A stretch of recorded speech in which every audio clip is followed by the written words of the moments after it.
welcome everyone to the annual town meeting, and especially the younger people in the audience. Good to see some young citizens checking in, seeing how it's done. So I'd like to start by asking for nominations for moderator. I nominate Scott Cady. Second. There's a second. So Scott is here, fortunately. Are there any other nominations for moderator? Seeing none, is there a motion to close nominations for moderator? So move. Is there a second to the motion for closing nominations? Second. Second. All those in favor of closing nominations for moderator, say aye. Aye. Any opposed? No one's opposed to close nominations? So unanimously, we close nominations. All those in favor of Scott Cady as moderator, say aye. Aye. Any opposed? Hearing none, Scott is unanimously the moderator. Thank you, Scott. Thank you all. There we go. That's better. So we begin these meetings with Vera reading the call to the meeting. Electors and citizens qualified to vote at town meetings of the town of Cornwall are hereby notified and warned that the annual town meeting will be held on December 8th, 2023 at 7:30 p.m. at Cornwall Consolidated School for the following purposes. 1, to receive reports of the officers, boards, and commissions having reports to make.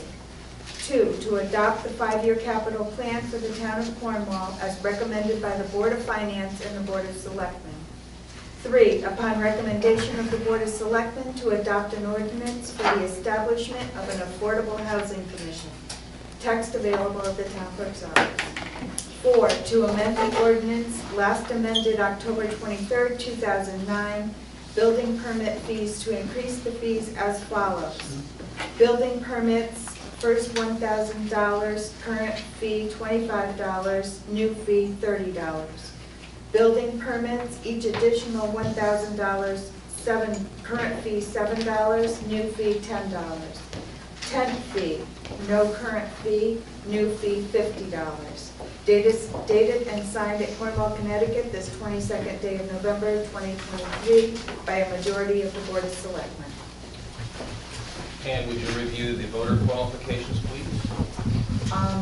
Anyone who is a registered voter in the town of Cornwall, and if you are a property owner in the town of Cornwall with owning property in town assessed at more than $1,000 and have shown proof of citizenship into my office.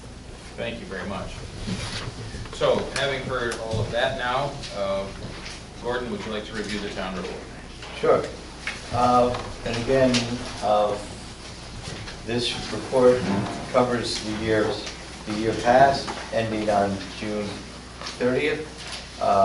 It is long, and we won't read it, but I think it gives a good indication of all the activities in town, everything that's happening. And if there are people, this is also online, but if you know people that would be interested in this report, please take it home to them, especially if they're unable to get out and about. So what I would like to do, we do have representatives of quite a few of the town boards and commissions here. And I would like to thank Barbara Herbst, our financial officer, who is also acts as editor of this, pulling all these reports together and compiling all this. And anyway, I think it's a great reflection of the town and all the work that goes into making the town run on a yearly basis, day in and day out. So to start with, if you go to page 5, again, we welcome our new residents and say goodbye to many outstanding citizens who passed on in the last year. Go to page 5, the table of contents. What I'd like to do is break it down in those broad categories. And again, if we don't have the answers to your questions, we can certainly get them to you as soon as possible. And the report is broken down into 6 categories, so what I would like to do is follow the outline of the table of contents and ask if there are any questions to people about the general government, reports in the general government category. Okay, and again, all the town officials are listed in the report, and if you have any questions, feel free to contact them. Are there any questions about, from the education reports? And again, they're pretty thorough. Any questions about public safety sanitation? Land use? There is a lot going on in town. There are also a lot of civic organizations that work hard to maintain our quality of life here. The only thing that actually has to be in this report by state statute is the financial statements, which the audit that appears on the end of the report. And I'm pleased to report that the town did have a substantial surplus last year. We're required to have a surplus, and it's always good to have a substantial one as opposed to a slim one, and we did. So if there's any financial questions, it's a little dry, but Joe Pryor is here and Barbara Herbst are here. If there are any financial questions about the financial condition of the town.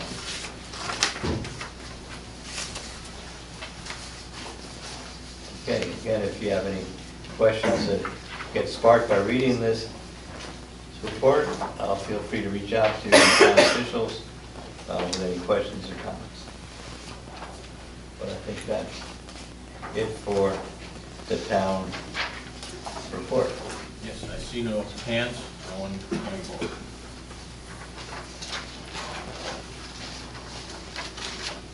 So, guess we can move on to the next item. Yes. 5-year capital plan. So I would make a motion to adopt the 5-year capital plan as recommended by the Board of Finance and the Board of Selectmen. That's been moved. Is there a second? Second. Thank you. Any discussion on the 5-year capital plan? I have a copy if someone doesn't have a copy. Yes, sir. You notice that in the 5-year capital plan, the last item each year is the highway truck replacement fund, and it identifies different trucks. I understand that the fire department does a similar 5-year plan, but it's not listed that way on the capital plan as the different apparatus that will need replacing over the next many years. Is there a reason that the highway equipment is listed separately, but the fire department stuff is not? I think at this point, we have a better understanding of the highway rotation of trucks. And again, stepping back a bit, these are not budgetary numbers, but certainly there is, I think, interest in perhaps capital planning for the fire department a little more thoroughly than has been done. And I've talked to the officers about that, and I think that's about to be undertaken. So I think we may have more sense of that. Sometimes the trucks, again, depends on their use and how they hold up over different things. Certain apparatus, I think, go on more calls than other apparatus. So whereas these large pieces of highway equipment generally are fairly similar. So I think there's an opportunity there to get perhaps more detail going forward, and that's one I'm just going to ask, project is is it underway. appropriate to do that? What? Would it be appropriate to have just a little bit more so that? Yeah, I mean, the update is that our last meeting, the selectmen did have a consensus to move ahead with buying a new piece of apparatus, or at least going out to bid for a piece of apparatus and get that bid specification together, that will probably drain most of the funds town has for fire apparatus for at least several years. So there's plenty of opportunity ahead of the next piece of apparatus to plan that more thoroughly. Great, So- thank you. One question. This year, coming up to 2024, 2025, you decreased the CDFD truck fund by 20,000, and you guys already talked about buying another truck within the next 2 years that it's going to take for this one to get built.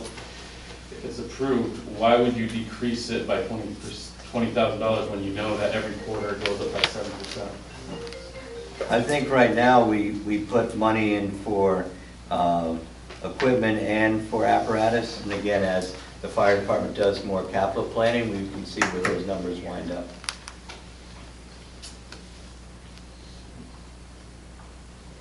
Any other questions, comments? Yes, sir. On two-part, Gordon, I understand why in the capital plan, we're not seeing the expenses for the River Road fix, the $300,000 to $500,000 we're gonna have to Yes. pay there. So that would be in fiscal year 23 and 24 budget, we could see that expense?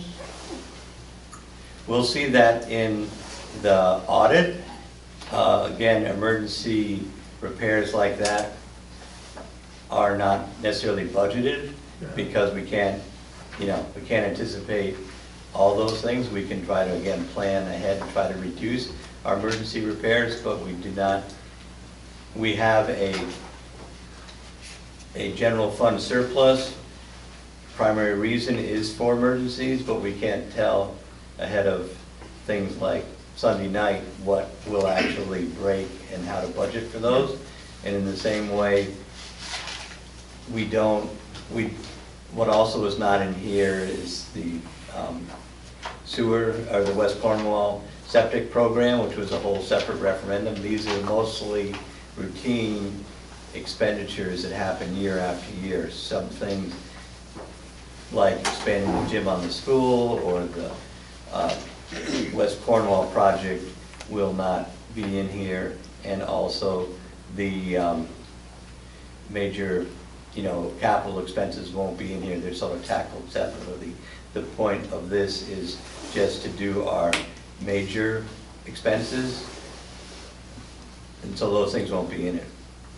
That makes sense to me, but then, given climate change and the impact it's gonna have on our roads, I know we've been at $300,000 annually in the capital, that's sort of a sensible fill-in. Have we thought that maybe that needs to be increased, given all the things? We did increase that slightly to 320, which is again a very minor thing, but we are looking at trying to plan, and we have another whole session on community resiliency, which is trying to take, instead of just emergency preparedness, start doing some planning of the infrastructure to see where the pressure points are and how we can plan at least to make the infrastructure more resilient. And again, that's a whole new concept that wasn't on our radar a couple years ago, but we certainly are aware of it now, and we're going to be taking steps to incorporate that into the planning. We are also, I think, acutely aware that certain items have some inflationary pressures on them. Most of these things, let alone our annual budgets, whether it be high school tuition or asphalt or whatever, there's more inflationary pressures now than there was maybe 5 years ago. How that plays out, whether that's a long-term thing or whether inflation comes down, is another thing that isn't necessarily reflected in here, but perhaps should be. But again, this is not a budgetary item, it's more a planning thing, but that could be a criticism too, that we're not forecasting inflation in this. These are in present day dollars, but that may be something we have to look at more thoroughly in the future. I know that we're just talking about the 5-year plan, but you did bring up about the sewer plant and stuff. Yes. At a future date, are we going to have like a meeting of like what's been happening with the sewer plan, or like so that the public can know a little bit more about it and when it's gonna happen, or if it's gonna happen, or? Yeah, do you we have a are, plan on that?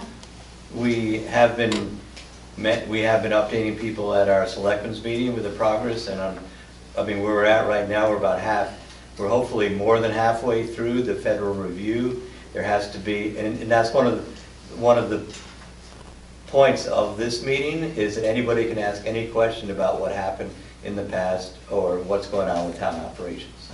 It's a good question, because it's obviously one of the bigger programs or projects the town has ever anticipated doing. So the town did appropriate money to build the plant.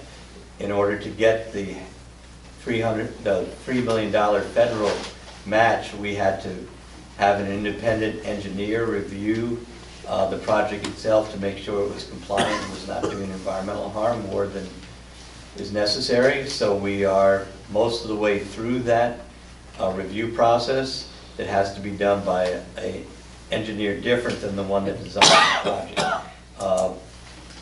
It has taken longer than we would like to meet all the federal guidelines on an independent review, and Jane Hall, our assistant, is in constant contact with the Department of Housing and Urban Development, and we are talking to the engineer to update the platforms on that independent review. He has completed his review, which has found that there are no adverse impacts. In fact, there is environmental benefit to doing that project. It's just a question of getting the public notice out there and the public process of the review done in compliance with the federal guidelines.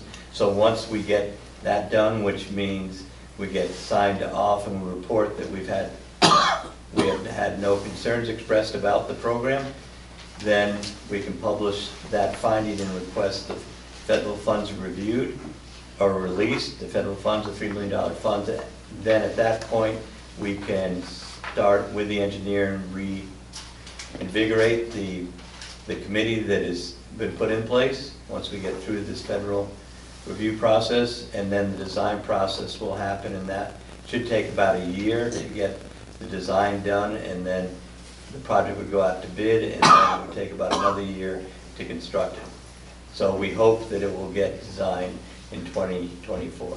Now, I have another question too, is I know that a lot of these grants that when you apply for them, and we received, you got the grant and said it's okay, but is there a date limit that everything has to be done? Or there's a failure of, we might lose the grant? I think it's more than several years, understanding that all the regulations that get put on grant recipients. But I don't have the exact number, but I don't think we're in any danger of losing it, because what's taking the time is the federal review process. All right. Thank you. Thank you. Yes, Anna? I'm interested in the compost project. Yes. Is there an update? There's an update. The update is that the state regulatory process has become burdensome, and it's been tough for us to get a permit from the state to do what we feel is a modest proposal at the landfill. And we are now looking at having to hire an engineer to do a project. Initially, we've been told that we could use the existing engineering mapping of the landfill and basically draw on our proposal, which is for 25,500 foot area for leaf compost. So we went through, we submitted several different versions of our plans, which didn't meet the expectations of the people reviewing it for reasons that I don't completely understand. So now we're looking to do an engineer, and I know our state representative is interested in our plight because the state is trying to get more of these projects going. Their preference seems to be signing up for a service that would come and take your food scraps to a faraway place and have them composted there, and then they may return some of it. But Salisbury is way ahead of us on this, and they have been doing it for a couple of years and finding the price of doing that originally was 7 times as much as it was to get rid of regular garbage, and now the price is double or triple. So that to me is an unnecessary expense, so my and our staff at the transfer stations opinion is the same, that we should try to get a program going that keeps the compost here instead of trucking it away. And it's part of the problem with our whole garbage system, is we're trucking this farther and farther away and wasting a lot of resources on short-term solutions. So we're still committed to doing that. Unfortunately, we've missed the leaf season, so we'll have to look at some different types of compost materials, but we are at this point a standstill as far as having a homegrown project, and we also found we had to have a leaf composting permit before we get a food scrap permit, which we didn't fully comprehend when we went to Litchfield, who's been composting leaves because they have bigger roads and more leaves to pick up than our town. We are not a leaf collection town. Most people don't even, well, I won't say most people do, but we don't generate the amount of leaves that some more suburban areas generate. So we would have to do a standalone permit for leaf compost before we can get our food scrap compost demonstration grant permission before, and that would only last for 2 years. And then the person we talked to said that even if he approved it, that his supervisor may not approve it. So we have not had the breakthrough, and this has been much more, I would say, torturous than we had hoped, knowing what the state goals are, and then trying to get to that goal in good faith has not been a rewarding experience, and it's just generating Sounds very typical for Connecticut government well, departments. some things we do very well, and unfortunately this doesn't seem to be Follow-up one. question, can we, the citizens, do anything? A letter writing campaign, if so, to whom? I think it's administrative review, but I think you can express your concerns to your state representatives, who I'm sure share our concerns. But just getting, I mean, it is a technical thing with the people in the solid waste division of the Environmental Protection Agency have their obligations to make sure there's no pollution as a result of our good faith efforts. But again, it's been a somewhat frustrating experience. So we're still, it's on our goal list remains on our goal list for the Board of Selectmen. Thank you. Thank you. Yes, Rosie. This is tagging on to the compost question that Anna had. So is it correct, my understanding, that in 2027, as a town, we will have to have a wet waste composting project here in Cornwall? We'll have to do some sort of diversion of our food scraps. Okay. Now, how expensive that is and how practical that is the question. What I don't understand is that the state is putting all of these roadblocks in our way, but yet they're mandating that we have a program. Why aren't they working with us? Different departments. Yes, yes. Yes, that is a question which I'm sure many people will want to know the answer to that. And is part of it due to the fact that our transfer station is really in a lot of wetland area? I mean, to be fair, we're not in a dry spot, and there is wetlands around it, which is a concern. That is part of it, and the other part of it is, too, that the area we're looking at is on a capped landfill. That whole west bank, as we call it, of the public utility, even some of the land around the town garage is built on Cornwall's garbage. So that complicates it. So it's not like we're using just raw land. There is garbage underneath it, and there's a cap on top of the garbage to separate that, and that's all fine and is contained, so they don't want us disturbing that, which is fair. Yeah, that's fair. So it's not totally nonsense. It's, I mean, because we are looking at a constrained site, but we know other places have, or have done these on landfills. So stay tuned. I just wondered, this is on the same vein of the composting. Have you looked into moving it to a different place so we wouldn't have that kind of a problem being on the old dump area and, or the transfer area? Like moving it away from wetlands that's town might own, some kind of property? We had thought of that. The only problem with that, again, is supervision and having our crew there watching what's going on. That has been a problem with other compost projects where stuff that's not food scraps winds up in there, whether it's dinnerware or pieces of plastic or just general junk. So I think having our diligent, trained professionals on the scene seems to be necessary, and that's also their compatriots in other towns seem to have a pretty good handle on it and make a good product. Did you ever think about moving the transfer station to the gravel bank where there's no water involved? I think that would be prohibitively expensive, and we don't. This seems to be somewhat of a hiccup compared to, we've just rebuilt the building, and that would be fairly expensive for what we really need to accomplish. We try to recycle. It might save you a lot of time and hassle in the long run. Yeah, but we just rebuilt, we just recycled, we refurbished our building, and now we have a really nice setup there. And one of the things we've tried to do to balance all these things out is, and you can see all these obligations or priorities the town has, all these projects, that wherever we can recycle, even if it's recycling a building, we will try to do that, because we could spend double or triple the amount of money we do right now, and that would mean you all would have double or triple the taxes.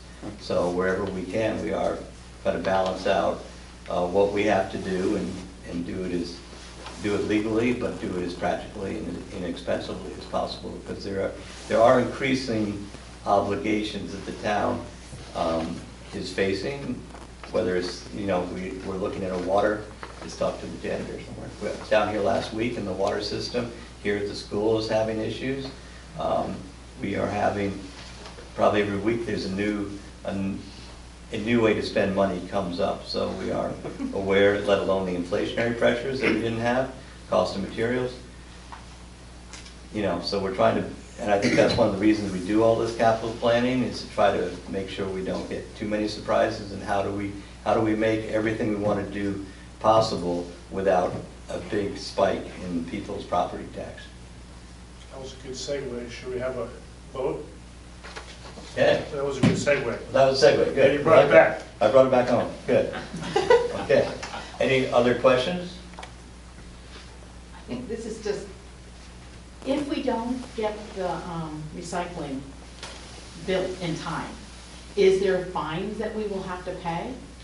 There may be, but I think if anything, we're ahead of most places on doing this, and at least looking at this, and maybe we're beating our head against the wall somewhat, but at least we're addressing this. Well, hopefully in a couple of years we'll have something. Yeah, I mean, I think the worst case scenario is that we'll have to have a service come and take our stuff to someplace else and do it. I mean, right now we're looking, just to even map the landfill, we're looking at several $1,000s or whatever. So hopefully we can get something practical executed before the timelines. And again, our representatives are interested in helping us. Could I entertain a motion to close debate on this question, to call the question? So moved. I hear a motion. Is there a second? Second. Any discussion on closing discussion? No. The question then, all in favor of closing this part of the conversation, say aye. Aye. Opposed, say nay. You need a 2/3 vote. Abstain? You need a 2/3 vote because you're limiting debate. So you have to show. You have to show of hands. Well, it's moving over. Thank you. All in favor, please raise your hand, ending debate. Put your hands down, please. All opposed, nay. Raise your hand. It passes, so now we can vote on accepting the 5-year plan, which is on the floor. And so all in favor, say aye. Aye. All opposed, say nay.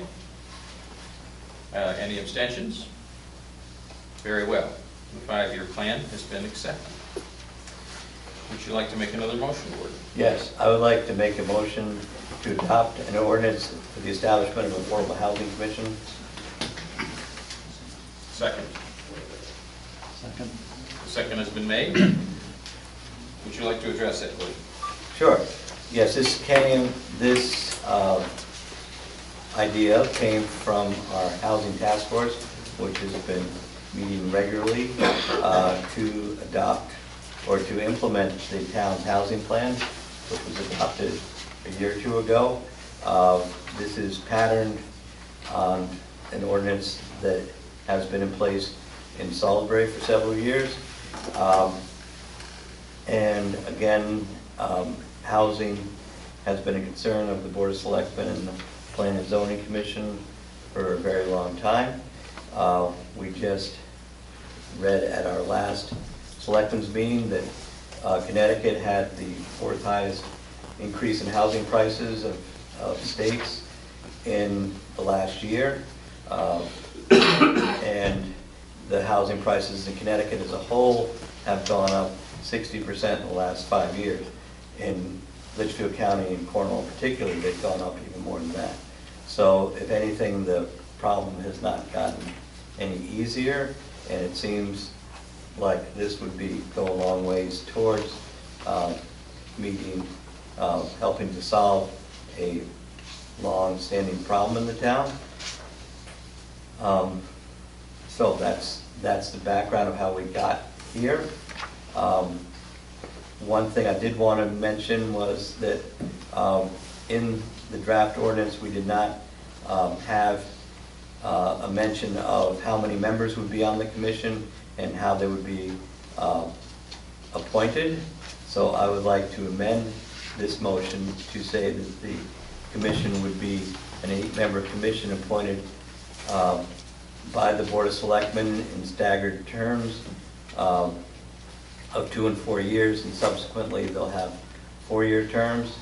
Can you read it, say that again a little louder? Yeah, so this would be an 8-member commission. The Board of Selectmen would appoint the members to terms of 2 and 4 years, so that half of them would go for 2 years, half of them go for 4 years. Subsequent to that, they would all have a 4-year term, so that you wouldn't lose your entire commission every 2 years, and that they would be appointed by the Board of Selectmen to start. So that is a motion to amend this item we're discussing, the establishment of the Housing Commission, amending it to add that information that you just heard. Is there a second to that amendment? There is a second, yes. Discussion on the amendment, adding the specifics of the size of the commission, how they be appointed in their terms. Will they subsequently be elected? I think that would be something we would look at, or would wait. I would like to get the commission established and see how that would work. I'm not sure in Salisbury or other places where they are elected or appointed. There's probably advantages to both. For example, our Park and Recreation Commission used to be elected, and that became cumbersome, so now they're appointed as far as filling vacancies and whatever. It was easier to be appointed, but I think I'd rather get the commission up and running, and then if they want to run for office, I'm not sure it is an elected position or allowed by statute to be elected, because again, that has a certain amount of expense and procedure with it, just to have more people on the ballot. I was just concerned that there'd be a mechanism for continuation as Yeah. members fall off. Yeah, so I think we could also add that to our amendment that the Board of Selectmen would fill all vacancies. Is that friendly, would you accept that as a friendly Certainly. change?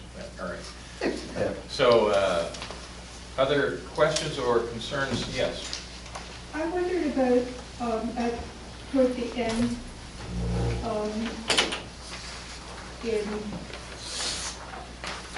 D and E, it talks about the Cornwall Affordable Housing Fund, and again, about the fund for the purposes. Could you speak up a little bit?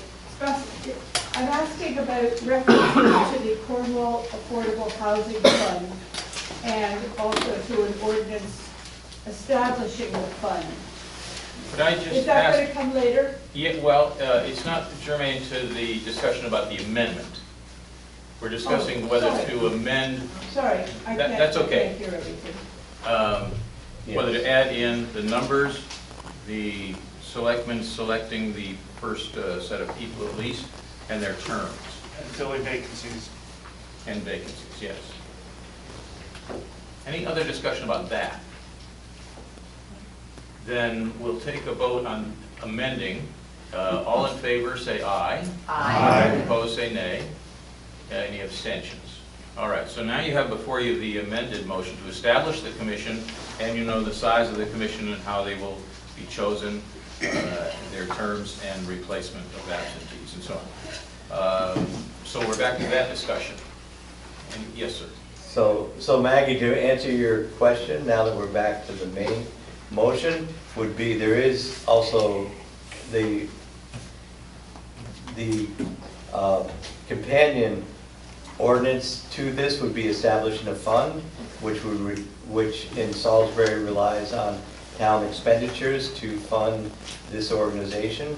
This organization is separate and distinct from the Cornwall Housing Corporation, which is a private organization. But the recommendation of the housing, from the Housing Task Force is this fund would be funded with approximately $10,000 of town funds. But as that's an appropriation, we hadn't gone to the Board of Finance, so my thought is that setting up that fund would be a subject of the May annual budget meeting, and then that would give a chance to the Board of Finance to weigh in on that with our other priorities that have to happen during the annual budget thing, and it would seem like that would give enough time for the Housing Commission to get organized and whatever else, and then we can debate the fund, or after it gets approval from the Board of Finance in May. So Okay, thank you. that's the thinking behind the fund. Okay. Yes, sir. How does the Board of Selectmen envision the Housing Corp working with this commission? I think it Or would, how's that going to dovetail? I wouldn't want to, I'd hope there wouldn't be any duplications of efforts, because it seems like they're both attempting to do the same thing, but just doing different things. So I think- how does that work? I think there would be overlap, and there may even be some people from the Housing Corporation on this commission, Oh. potentially. There's also talk in certain circles of getting people from other organizations, say the Conservation Trust, on this group, so we get more cooperation between some things. Mhm. I view this, and I think this is right, this would more or less be an advocacy group that would promote housing and do some of the research, whereas the Housing Corporation is primarily or involved with building and actually doing the housing. This group would not build housing, but it would also do some research as far as what grants are available, maybe do some fundraising, but they would not actually do the construction and the maintenance of the various housing that gets built in town. And this could have a broader focus than just what's thought of as affordable housing projects, because as the price has gone up beyond the reach of many people in town, affordable housing becomes a broader category than just, say, government housing projects. Thank you. So this is tended to be cooperation, not competition, and this would not have the resources or the scope of construction that the Housing Corporation has. Okay, thank you. Seeing no more hands, all in favor of this item, the establishment of the commission as amended, say aye. Aye. Opposed, say nay. Any abstentions? It passes. Mr. Ridgway, Yes. the building permit fees. I'd like to make a motion to amend the ordinance to increase in building permit fees as referenced on the call of the December 8th annual town meeting. Is there a second? Second. Very good. Any questions, comments, discussion? How would these fees compare with other area towns? They're about equivalent. Of course, in this part of the world, no two towns do things the same, but these, I'd say if anything, we're on the low end now, and this puts us into the middle. And we're also, because we are a fairly small town, we have a new building inspector who is taking, we have a wonderful previous building inspector, but everybody has their own style of doing things, and now having to upgrade the office and digitize a lot of records and do things, we have a certain amount of expense without a lot of building. Yeah. So, and it also, he gets paid on a percentage of the fees, so there's uneven income. So we have a certain amount of expense without a lot of building spread over it, which is another whole discussion. I wasn't worried about ours So being too expensive. I don't think- had the opposite worry. Right. Cornwall has a reputation for having the lowest land use fees of any town in northwest Connecticut. So, funding source, Gordon. Right, but also, maybe if we, well, some of the thought was if we had lower land use fees, maybe we get more buildings, so eventually, who knows? But I think Peter did show this to me being about the middle of the pack now. Okay, thank you. That's good. What size tent is the reference to a tent fee? I'm not sure it's a size as much as it's public use. I think, but I'm not sure. I'm not the building inspector. Good question. I think you have to get a public, if you're putting up a tent, I don't know. I won't say any more of that, because I'm not a tent expert. Tents at the farmer's market. Yeah. These Yeah, are required to that's a good get Yeah. a fee. Tents where there's going to be an event in, I can understand the building official usually signs off on something of that sort. Well, yes, those events have to be approved Right. by zoning. So that's Well, probably, maybe. that's the kind of tent, Should we you know, pass that this great up to big tent further? where So there's. I think it's- maybe something in zoning. I think- Qualification. I don't know how I read it, I think Peter's very, the building official's very, We got a few conversations going on at this point. Makes it difficult to hear. I think the building official will enforce this as required by the state code, so. This sounds good. Good enough. Okay. Seeing no other hands. Are all in favor of changing the building fees as we've been speaking about, say aye. Aye. Opposed, say nay. Abstentions? It passes. We have concluded our business. Okay, I make a motion to adjourn, and thank you all again for participating. Is there a second? Second. Any discussion? All in favor? Aye. Opposed? Thank you to our first selectman and our board of finance. That's it. Cornwall Consolidated School, Cornwall Town Meeting, December 23.